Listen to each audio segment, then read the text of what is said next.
So the knee over toe lunge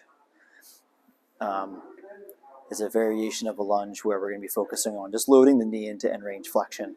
So the idea is I can be my foot on a chair or on a step.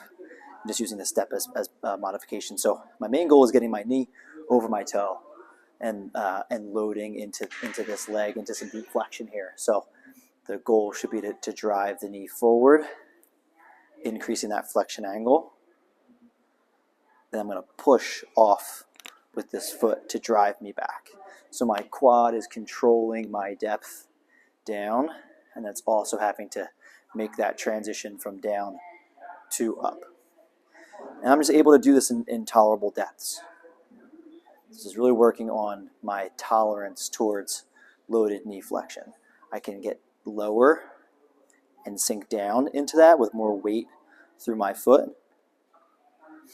Or I can even try to get a bit more of a progression by getting more anterior translation and letting my heel rise. So now I can really get into some serious depths of loaded knee flexion here.